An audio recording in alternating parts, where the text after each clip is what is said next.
Not only has Donald Trump not drained the swamp, he has infested it with all sorts of manner of new and dangerous creatures, but only one of them is dedicated to poisoning actual swamps themselves. I'm speaking, of course, of Scott Pruitt, the administrator of the EPA, and here to talk about a new effort to boot Pruitt from his position is Mustafa Santiago Ali. He is the senior vice, let me get this title right, senior vice president of climate, environmental justice, and community revitalization for the Hip Hop Caucus. He has a great background. He's worked at the EPA for many years as a senior advisor. He is also very active in social and environmental justice issues. I could go through his whole resume, but let's talk to him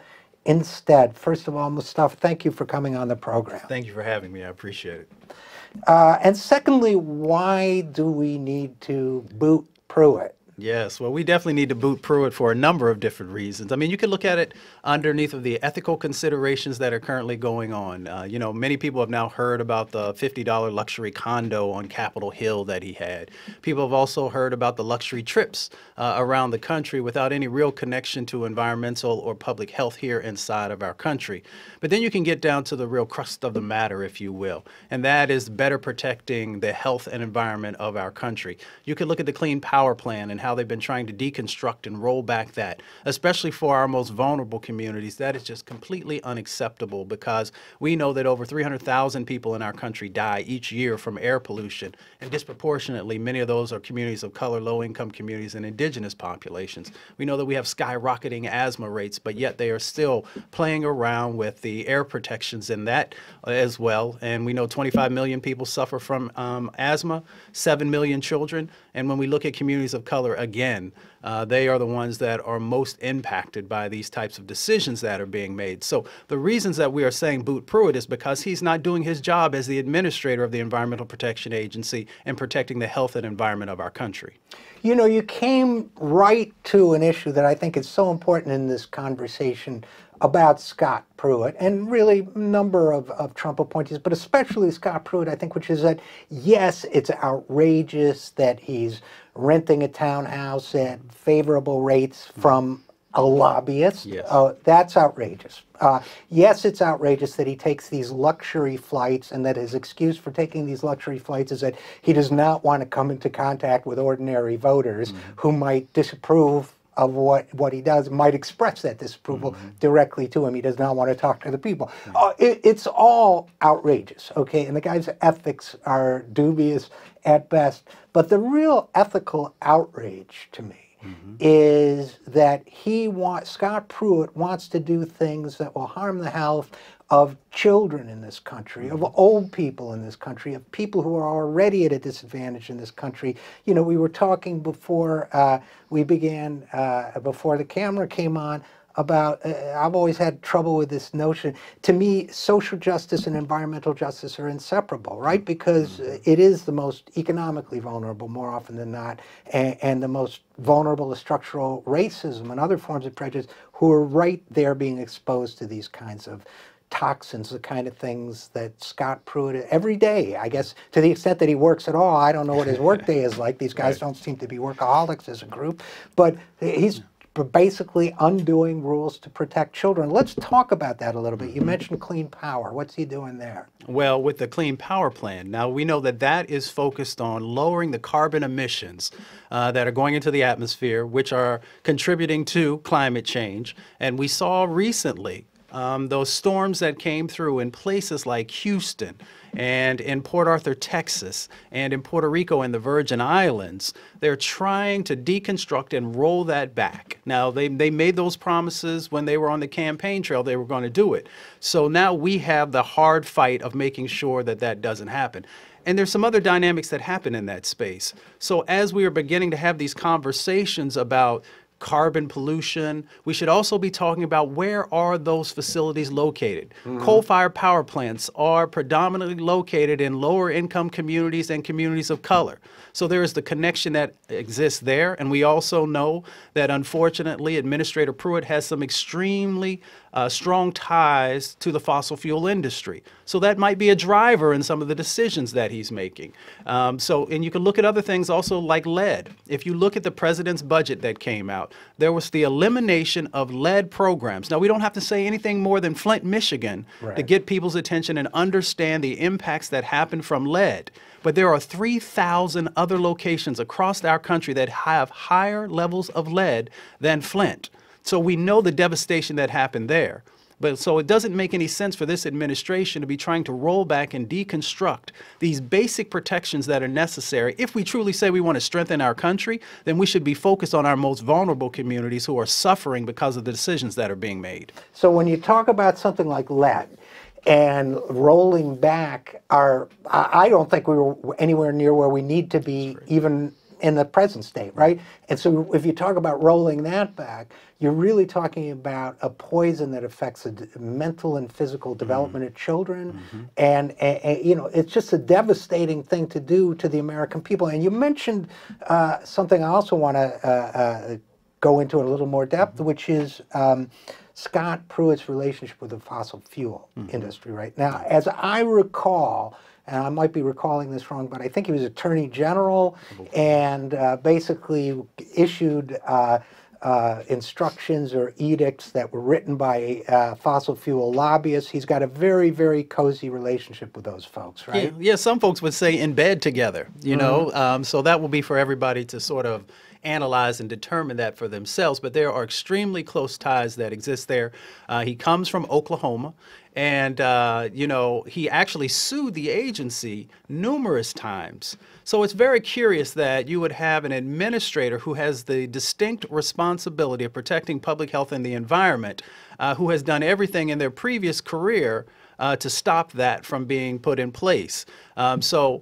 You know, when we talk about ethics, it is in so many different ways that we've never seen before. I worked for 5 administrators, both Republicans and Democrats, and I've never seen someone who is so disconnected from what their basic job is and who has been so focused on deconstructing and dismantling this agency and that safety net that's supposed to be in place to help us to, you know, be in a healthier, safer, and a more robust sort of set of opportunities for communities and for our country. So Mustafa Ali of the Hip Hop Caucus, you worked at the EPA for many years. And is it fair to say that he has gone in there with the goal not of running it, but of dismantling it? I would say that is 100% on. I had hoped when I resigned a year plus ago that that would not be the case. But, you know, Maya Angelou once said that when someone shows you who they are, believe them. So I had looked at many of the things that they had done in the past, and I had listened to what they said they were going to do. And unfortunately, these things have been magnified probably 100 times in the decisions that they've been trying to move forward on. Luckily, we've had men and women of good conscience who continue to stand up and push back. That's a part of this whole Boot Pruitt campaign, is to say that the things that you are proposing, the actions that you are moving forward on are unacceptable and they are un-American. And we will not allow this to happen. You know, we will raise our voices, we will protest, we will rally, but we will also utilize our votes to make sure that we have folks who are in office who care about our communities and live those actions out. So let's talk about Boot Pruitt then. This is a number of groups that got together. That I'm not going to tell you. You're working on it, so why don't you tell me? Sure. No, you're exactly right. There are a number, and it's very diverse. You have the League of Conservation Voters. You have the Sierra Club. You have NRDC. You have Green Latinos. You have the Hip Hop Caucus. You have Defend Our Future, which is a youth-focused organization. There are a number of different organizations who are coming together. Moms for Clean Air. All these different organizations coming together and saying that the actions that are going on are unacceptable. They're not healthy for our kids. They're not healthy for our elders. They're not healthy for anyone in our country. And this individual has to go. They have to go because of the ethic violations that are currently going on. They have to go because of the proposals and actions around policy and a number of other things. So that is the Boot Pruitt campaign, which has caught fire across the country. and many people are now getting behind this. You saw that the president had a little quick phone call the other day, also with the administrator. I didn't. Tell me about that. Yes, he had the phone call along with the chief of staff, and it's been said that they've raised their sets of concerns, especially around the ethical violations that have been put on the table.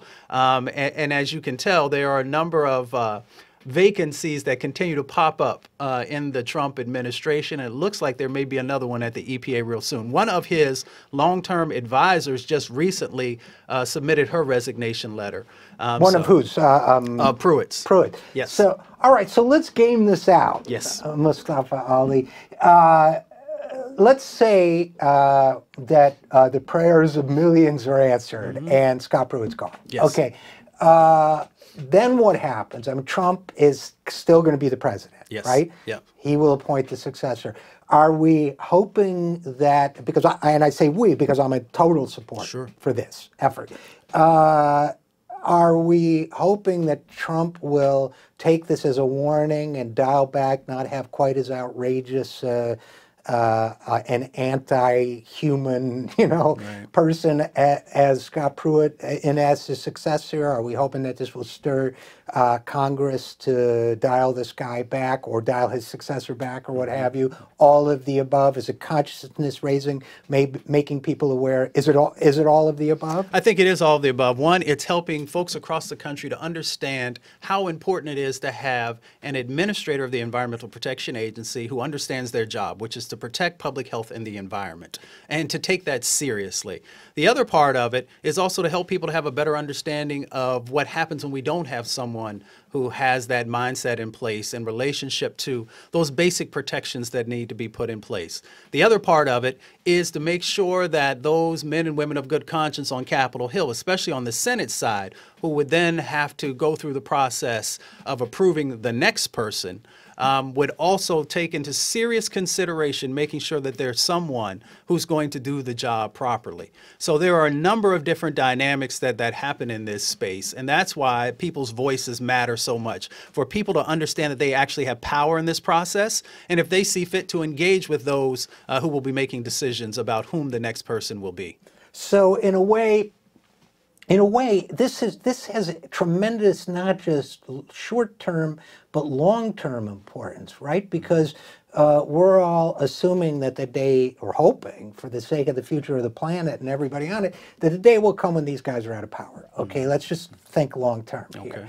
And if there's no Environmental Protection Agency by the time these guys, get out of town, one way or the other, then we've got a problem trying to keep this planet alive. And that's the way I see it, And so, in a way, among other things, what we're doing here, and this is me kind of processing, is, if you think I'm off base, let me know. But in a way, what we're trying to do, among other things, is preserve this instrument, this tool, Environmental Protection Agency, so that when somebody responsible comes along to use it responsibly, when we develop the level of political will to do what we need to do for the planet, that is still a tool the American people have in their toolkit, that it hasn't been destroyed by this guy who's just passing through. Is that, you get where I'm going with that? I get totally where you're going with that, and I agree 100% with that.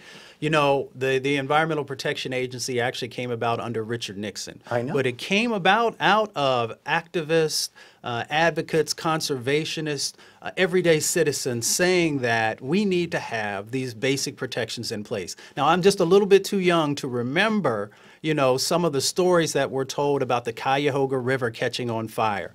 Smogs in cities that was so thick that sometimes you couldn't see the sun, all these different types of things. And those were the drivers pushing to make sure that this institution was in place.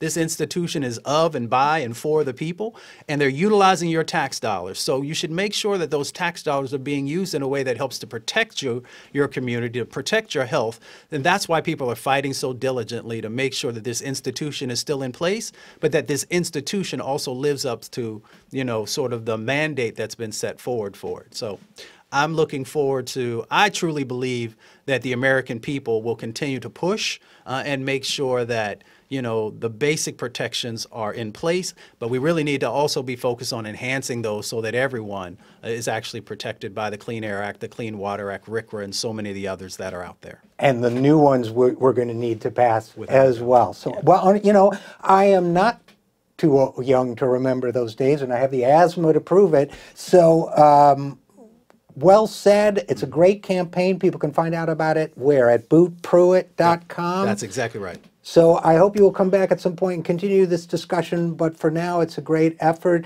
Mustafa, Santiago, Ali of the Hip Hop Caucus, thanks so much for joining us. Thank you for having me. I appreciate it.